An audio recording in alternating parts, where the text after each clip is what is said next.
Howdy, folks, and welcome back to the Aegis Esports Team League, the last week of the regular season, and we're bringing you the last two teams before then.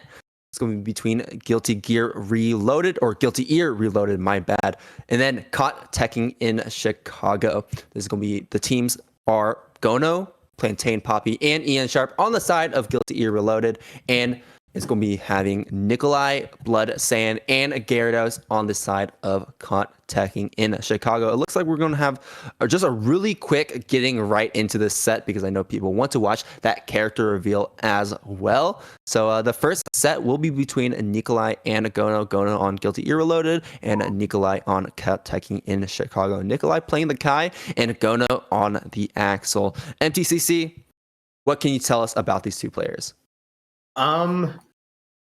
Well, Guilty Ear, they're our friends. We've done stuff with them before, and so their team is gonna be cool to watch.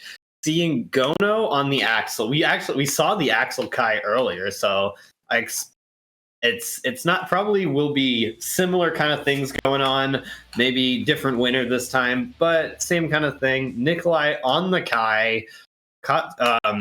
This is the first time I've seen from Caught Teching in Chicago, but I'm excited to see them. This is the first time they've been on stream where I'm casting, and looks like we're going right into it. Nikolai actually on the Elfelt. And Nikolai on that Elfelt, which is kind of a surprise. We still have Gono on the Axel, and it looks like Gono's getting a little bit of an advantage early. But Nikolai can still bring this back pretty easily. Going to use those moves to get in. And backdash on the command grab. Very close. Nice 6P there. Right there. Nikolai going to get this mix going, this blender going. Gono wants none of it. There's a burst coming out. Another great backdash on the command grab attempt. Nikolai's been really on top of these. But that is an unfortunate whiff, using that slowdown to take full advantage of it. Tornado comes up. Eat these plus frames. Eat this overhead. You are not caught blocking high. I mean, you gotta block high before you can block in Chicago, right? Yeah, Nikolai was very close there, but Gono just had a few good whiff punishes more than Nikolai and was able to take that round. But Nikolai getting some hits, getting started here, and once Elfelt gets started, it's reasonably hard to get her to stop. But Gono with that Axel 2K means that it's a lot easier for them than it is for other characters. Great overhead, but doesn't block the low. Here's the combo coming in. There's going to be some risk involved as well, so they'll get a lot more damage than they would have otherwise.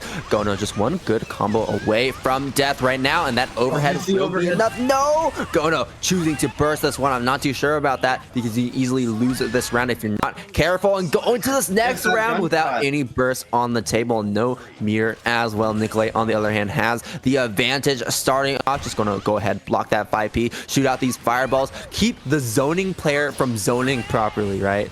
And now you have to block all of these right now, playing it very patient, playing very... Oh, I love that! Shooting right through that shooting tornado. Right through the tornado is really good. And now Gono here, going to get that 5P to get this combo started, going for the mix, but Nikolai's able to block it, and Nikolai is going to be able to take their turn. With that blue Wild Assault, getting a big starter here, going for an overhead there, and a big close slash means it's going straight through the wall. We got a super, a lot of damage coming down. Give him the good old scream through the wall. Overhead, cross up, double cross up. Not able to finish it though. Still unshaken. Time stop coming in. Going to get as much damage from this combo as possible. Axel Bomber after Axel Bomber, but misses that last Axel Bomber right there. An unfortunate drop. Could have gone a wall right, could have gone positive bonus, but now Nikolai is slowly getting out of that corner. What an anti-air! What a burst from Nikolai! One hit away for both these players. Oh, and Gono able to take that one away. Barely winning, though, by just a sliver of health. Nikolai's looking very strong on this Elfelt here. Yeah, for sure. But Gono keeping it down, holding it down against Nikolai. Gono actually really hasn't played all too much in Guilty Ear. In like this team format, right? They've only played 4 4 matches and won 3 of them. So Gono not represented as much, but does have that positive, I guess, positive win percentage. So high win percentage. a bit of a a bit of a hidden killer, right, on their team, that they're kind of just stowing away and putting Gono on to that point position to set the tone of how they want to play the rest of this set, or the rest of this series between these two teams. This match actually in particular, this series in particular, is a I believe fighting over a playoff spot, if I'm not mistaken. Yeah, I believe you're correct. Gono with a nice 2K there to start things out, but getting forced into this corner, Nikolai is taking a lot of damage for it. That's true. 60% of your life already gone in the first 10 seconds, but that could easily swap around. This is Strive, but doesn't really have the meter to really capitalize off of it if it does happen. Going here, holding it down in the corner. Red RC extends the combo. Oh, okay, trying to go for a reset first bait. Now the life has been evened up. Like I said before, your life advantage can just disappear like that. Gold burst coming out from Gono. Tornado out, trying to shoot around it, but Gono spaced out a little too far away to make that successful. Oh, big counter hit off that JS and going straight into that command grab. That means Gono is going to take this round here. Gono now is starting to run away with it, although all of these games have been so close. Gono is just inching out an advantage here. I like how Gono is mixing up that command grab, right? Because a lot of times you see that command grab being backdashed by Nikolai, but instead going for that reset into the command grab, which is so smart to make it land that one time when it mattered. But Nikolai really needs to find an opening of their own as they're being zoned out by the JSs, by these 2Ss, by these tornadoes in your face. You can't really quite get past it like you like. Burst coming out. Very tough position to be in. Okay, this match is for a playoff spot. If CTC 3-0s or wins 2 sets by 3 or more games, they will be going to playoffs. So there are very, very tight margins on this. So it is really up to Nikolai here to try and get an advantage in this set and make their team in the playoffs. All right. That will be enough to kill that final Axel. Bomber doing just enough, breaking that wall and ending that round, ending that game. Yeah, so this next game is going to be very important because this set is very important for playoffs here. If Nikolai is able to win this, it means they are so much more likely to go to playoffs than if they lose this set. So this is really a lot of pressure on Nikolai right now to get these points for their team. And this is what I was saying earlier, when all of these points matter. Every single one of these sets is so important because they're in this very close situation right now. And Nikolai is in a lot of trouble trying to get their team into playoffs. You having to burst very early there, getting caught by that tornado, getting caught by the Renson. And Gono does not want to give Nikolai any space to breathe here. Yeah, but it's not just a set, it's also those games as well. You can't drop very many games if you want to make it into that playoff spot. And Nikolai is fighting back. What a burst bait. Spaying that wall assault, getting that hard knockdown. Now you gotta eat this pressure. Great block on the over, but doesn't block that final hit. There we go. Nikolai securing a round for them, staying alive against Gono, but still a very tall hill to climb. Oh, a nice punish on that gunshot, getting that 5P to put a little bit of damage and stop Nikolai's pressure. And good reaction on that jump in, able to use the tornado. Nikolai's having a lot of trouble approaching here. But as we've seen last game, if Nikolai can get in, it's a very difficult task for Gono to survive. Nikolai gets a lot of damage down for free with just those very the Rekka mixes. That is true. Tornado up, just comes out just in the nick of time right there. And there's the Melted Blood cross up. You think I'm going for the other side? No, I'm going back same side. Nikolai, very low life, could easily get chipped out if they're not careful with their meter usage. Get sucked right into the corner with you. You try to jump. No, you don't. feints a throw, and Nikolai, when they finally try to bite, get hit by that JH going up high into the skies. There's a command grab reset once again. No backdash this time around. We're seeing lots of just defense coming out from Nikolai, but the moment that Nikolai jumps into the air, getting scooped right up into the corner you go. Now you have to work all the way back to the other side once again to corner Gono. Oh, the command grab. Gonna have to be no chance for Nikolai to burst, and that and the burst gets baited, and caught teching Chicago has gonna have a very, very difficult time getting into this playoffs. And we're back with the rest of this team league. We all got to see the character reveal. In case you didn't get to look, it is ABBA. So you had enough time now that it's not spoiling it. So it's going to be a good one. But we're coming right back into this with Team GER versus Team Caught Teching in Chicago. We just watched Gono versus Nikolai. Gono did take that set. And now we're going to see Plantain Poppy versus Blood Saiyan. And then after that will be EN versus Gyarados. Yeah, we're gonna have some other good sets coming up soon as well. But man, ABBA, releasing on March 26th. Actually, I'm seeing that just now. A new stage as well, so that's something to be excited about. I know that a lot of people are not going to be excited about it if you played against her in Plus R. The offensive queen, very notoriously hard a combo character, but I don't think that's going to be the case because there's no different weight classes in the game like there was in Plus R. But we'll see how that character goes, how that character turns out when that comes around. I don't know if that character will end up being legal in the team league at some point, but that could be real interesting.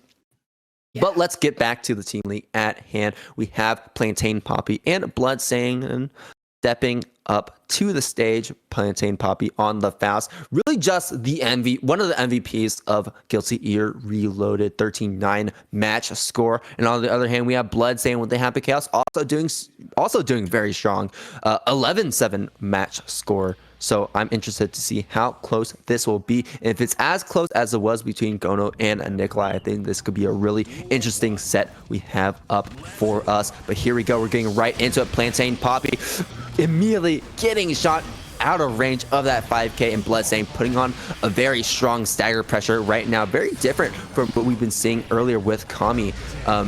This stagger pressure is, oh no, you got to respect that bomb. Okay. Yeah, and using the bomb, almost getting a little bit more damage out there. But Plantain Poppy able to react to the bomb a little bit better. Gets that low there. Gonna catch the backdash. Blood is worried about this command grab, as you should be against Faust. And the meteor's coming out, able to block, putting the gun away just in time. But Plantain Poppy has completely evened up the life total. Getting caught by that gunshot, though, is going to be very risky here, because now Plantain Poppy gets hit. And although they had a very good run there, Blood Saiyan was able to take it the last interaction. Mini Fast coming out, hold down the neutral, my son. 5K, you try to jump, no you don't. And Plantain Poppy is really on top of these conversions as always, trying to get an item tossed out, maybe a hammer coming out, but it's okay. You're reversing around the situation, still has the health advantage as well, and is just putting on this pressure. Throw into the corner, oh no. Okay, back throw once again, back throw incident again. Too. No OTG, okay. Mini Faust just left, never mind.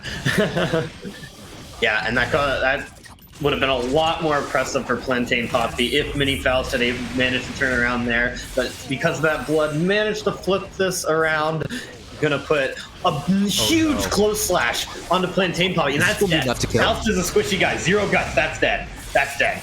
Oh, Blood Saiyan with just barely stealing that one away. A sliver of health. Plantain Poppy just getting caught one too many times. And the one time is really helpful to have a multi-hit super, right? Because multi-hit supers do have the cons where they do build up a lot of burst for the opponent. But in that situation, it really just chewed through that guts right there with all the hits it had. So it didn't end up being a case anyways. And it's not like you really spreading misinformation on screen. Faust is a 0 guts character. That is true. Oh wait, no, you're right. You're spreading misinformation. And you just said it, right? You just said it. And I was like, wait a minute. Okay, you know. I went to go fact check too, but no, Faust does have 0 guts. So Faust is not the healthiest character in this game. Oh, a big 5k there from Plantain Poppy. Blood bursts it right away. Bloodsand just running this pressure here. Plantain Poppy getting caught backdashing. And getting caught backdashing again. These backdashes are so aggressive, and it's letting Bloodsand get so much damage down because these close slashes are connecting on the backdashes, meaning that these combos are all high damage. Going for the PRC super, not going to get anything off of it, but able to take the turn. Donut in hand. We're going to eat it. Yes, we will. Eat it alongside Bloodsand. It's all the same when it goes into the stomach. YRC on the banana peel. Okay. And the situation has reversed around, found a hit, and that's going to be it. Shot through the wall. Plantain Poppy really strong. Has been about a pixel away from burst. Last 2 times they died. But, catching with the blue wild assault means that Bloodsand is stuck in this corner. Gonna get put on this wall and wall broken. Now down to about 40% health. Massive counter hit right here. Not going to be building up a lot of meters, so not going to be enough to really turn it into super, but it's okay because the scalpel will do the job anyways. Plantain Poppy eating up the rounds right now. You know, maybe Plantain Poppy will be a lot stronger if, you know, he switched to his yellow color instead of his blue color. I don't know what's up with that right now. Yeah, sometimes you need the different color to start out on. Sometimes you switch back, but Bloodsand getting a big combo here. Gonna put Plantain Poppy through this wall, getting all the bullets back, and gonna have a reasonable amount of concentration for this pressure. And with this positive bonus, gonna get a lot back. Going for that JD cross up because it is pretty resource light for this Happy Chaos, and getting the hit. But all this guard crush coming out. Bloodsand's in a little bit of trouble. The Afro's out. YRC just to try and escape. And Joes gets that cross up roll. Now Plantain Poppy stuck in the corner, and not quite going to die off this, but the hard knockdown means a very rough situation. That's true. Deflect shield trying to push him away, so those boosts are going to cover his approach once again. And Bloodsand taking another game over Plantain Poppy, looking to take another one, maybe trying to get a 3-0 for caught teching in Chicago. We'll see. Yeah, I'm just trying to. Okay, yes. If Caught Teching in Chicago wins every single game or match from here, which means they go 3-0 into 4-0, they can win this set. Or they can go to playoffs, I mean.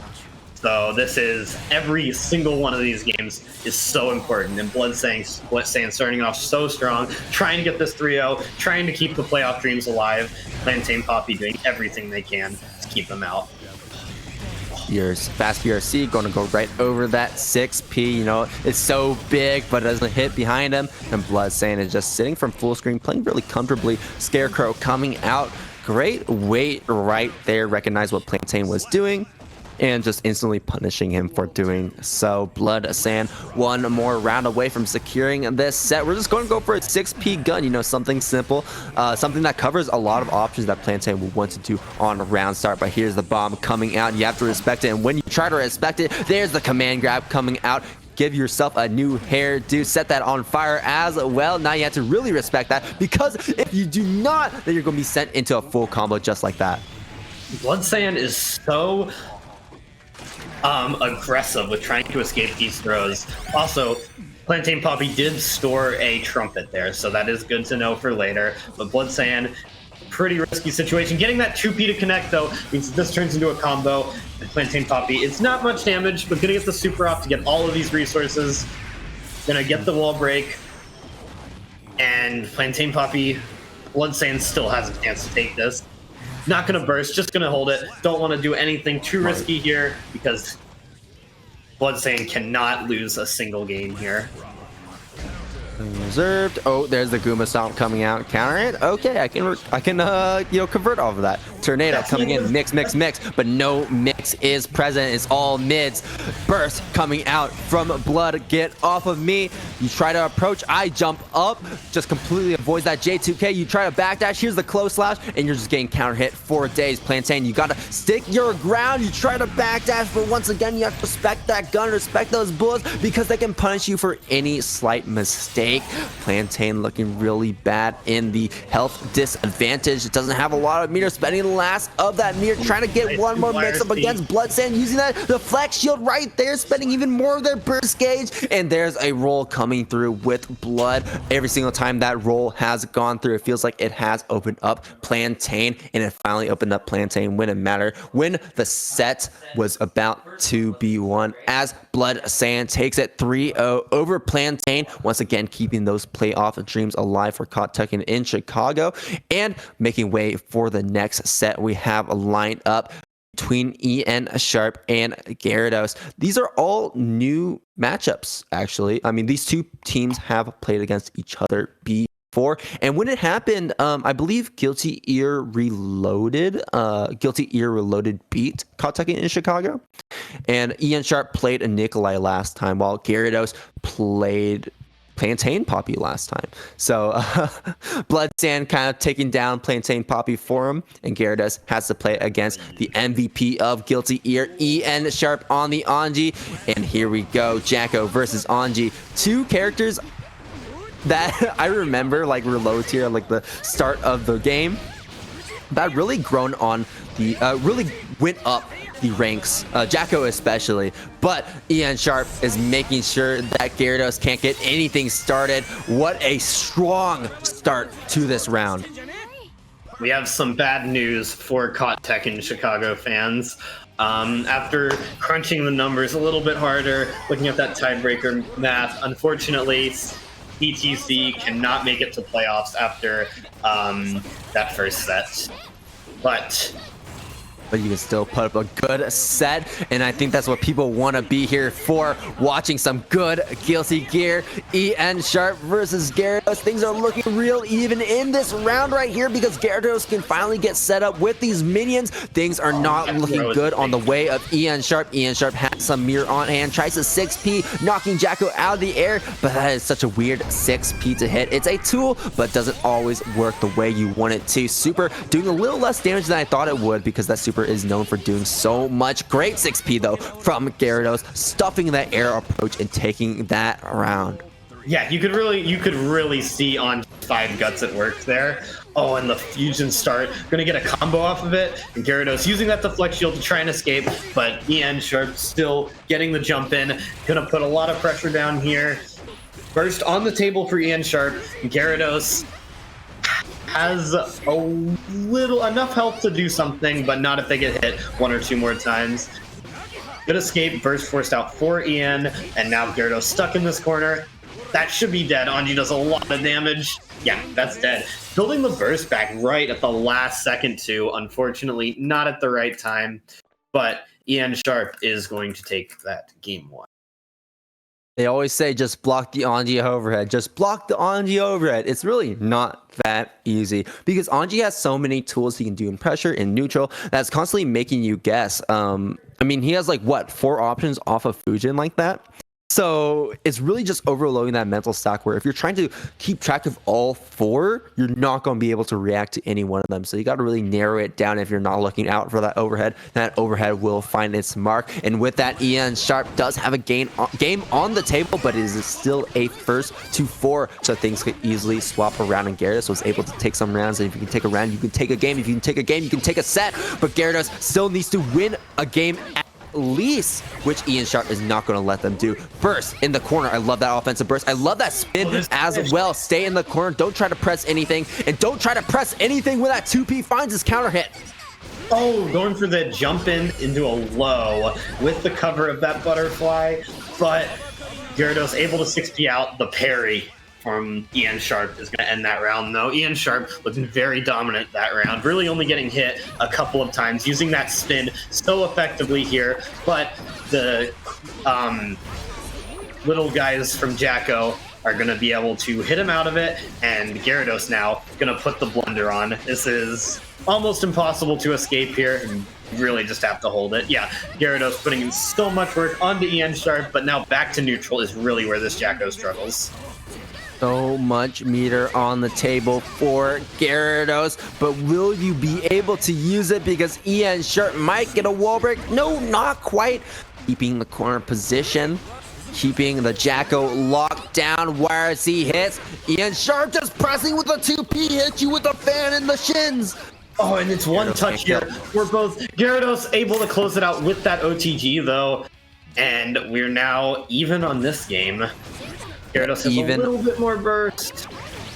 Yeah, even once again, and we see this multiple times from Gyarados right here in neutral, using the shield command for the drones, for the minions. There we go. Using the shield fall for the minions to actually beat Fujin in neutral. So if Ian Sharp tries to use Fujin, tries to use it as an approach option or a mix-up option in neutral, you can't quite use that as easily, but you can't quite set up the drones as easily when you're stuck in the corner like this. But that burst will provide an opportunity. Tries to do that trick once again, but not going to work just quite. The timing was a bit off. Ian Sharp's great YRC. Will this hit?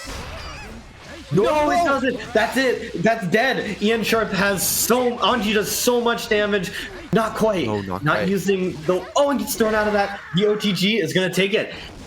And Gyarados just stole that one away after a whiffed super. That's crazy. That was what a final aggressive play at that. When you're that low on health, normally people like to turtle in the corner. You know, turtle, try to play as defensive as possible, but sometimes the best defense is the best offense, and just rushing right in, catching Ian Sharp off guard, hitting you with a throw like that. You never really expect the run-up throw ever, right? And then the OTG, there you go, wrecking ball in your face. Gyarados has a game, and both players are evened up 1-1. We have a set on our hands, folks. Minion out, and we're seeing the shield command used multiple times once again. Ian Sharp, however, not going to bite with the Fujins this time around.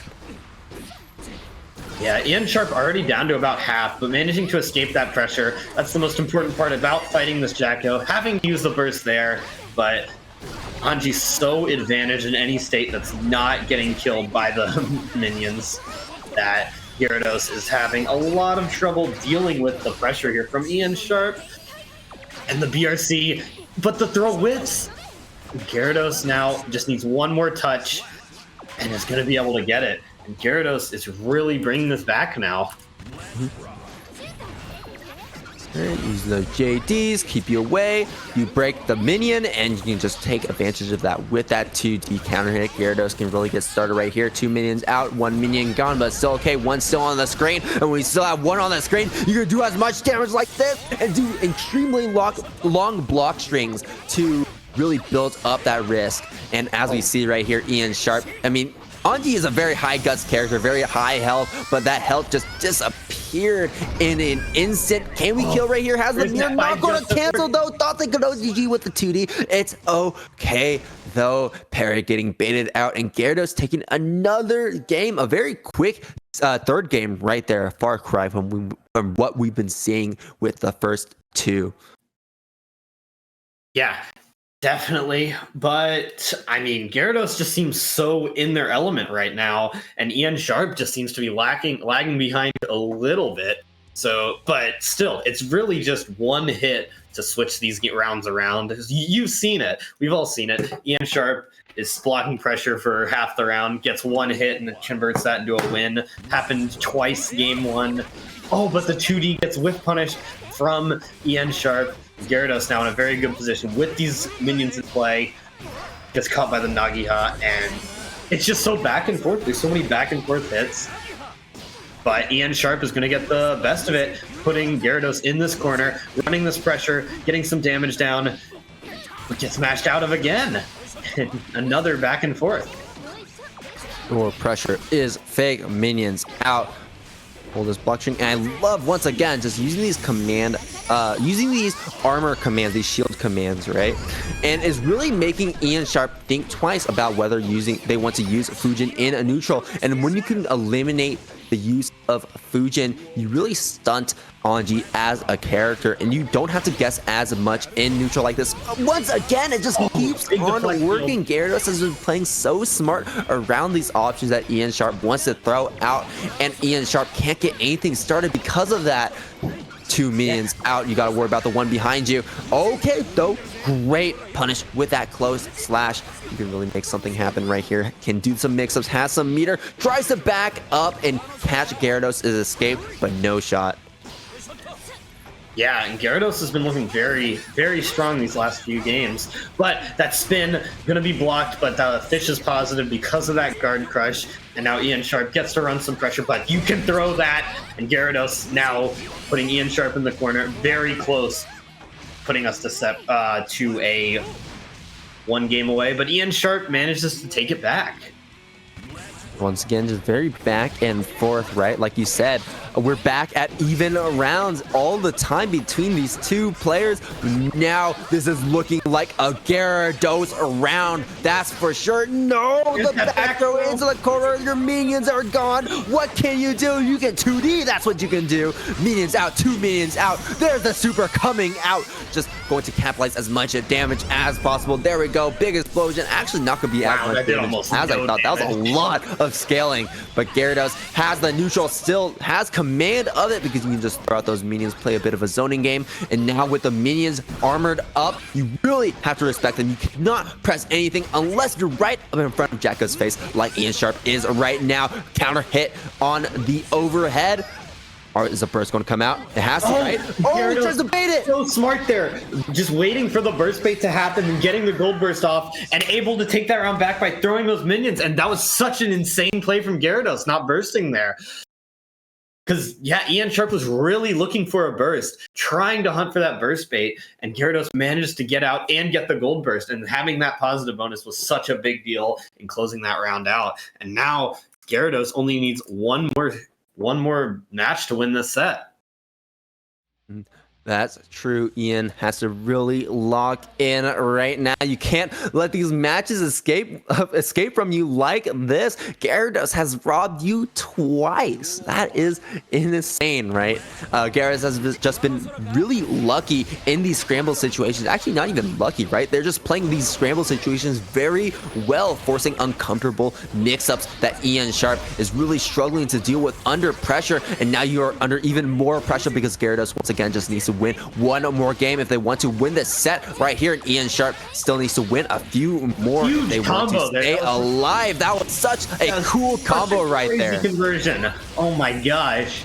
Yeah, and Ian Sharp's looking really, really rough for this what could be the last game here, using that deflect shield to just try and get some space, but getting a counter hit with that big 2D from Gyarados, and Gyarados is now on set point. They only have to take one more round, and they haven't dropped a round in a while. It's already starting it out, getting that first hit, getting that first blood. Ian Sharp getting the fish, though, and putting Gyarados in this corner. He's overhead with the RC to back it up, and Gyarados is taking a lot of damage off this. Ian Sharp using a lot more spin in neutral, right? And I think that's smart too, because spin really makes you guess what you're going to do. You can't really go for strikes as easily because you can just go for that fish fallout. Oh, parry goes unpunished, though Ian Sharp is down some meter because of that option that they threw out. Oh, the minion bounced from the ground, catches the gold burst again. Another gold burst. Gyarados really believes in this round right here. Has full meter on him, and there's the 6P. Get out of the air. Super immediately. Keep it simple. Keep it short. And that will be enough to kill. That's what I'm talking about. That's why I was so surprised when when that super did so little damage before because of the scaling, right? But that is one of the highest damage supers in this game. I kid you not. That did probably 100 times more damage than the last time that super was thrown out. That was insane. Yeah, I'm telling you. I was like surprised. I'm like, that was some insane scaling from before because I'm so used to that super just eliminating your entire health bar and just completely killing you when you think it won't. But well played to all the players that played tonight. Big shout out to 9 Moons and Guilty Ear Reloaded for moving on into the playoffs, and still congratulations or well played. Yeah, congratulations, well played for No Style Esports and Caught Tekken in Chicago for showing up still and playing their sets on stream. It was well fought for all of these players. And it was just really fun to watch all the way through. Do remember that we do have playoffs starting off next week, which will be a single elimination bracket with all of the players that moved on from their separate divisions. So be on the lookout for that. But MTCC, do you have anything else before we sign off? No, I think you about covered it. So yeah, make sure you guys come back here next Wednesday, see the start of the playoffs. Yeah, thanks for coming out, everyone. Thanks for playing, everyone. And I've been MTCC. I've been Salty Boy. You have anything you want to plug, Salty Boy? I have a Twitter, I guess, at the @saltshaker_ if you want to catch me there, or Salty Boy under any other social. That's about it, though. Yeah, well, thank you all for coming out, and we will see you next week.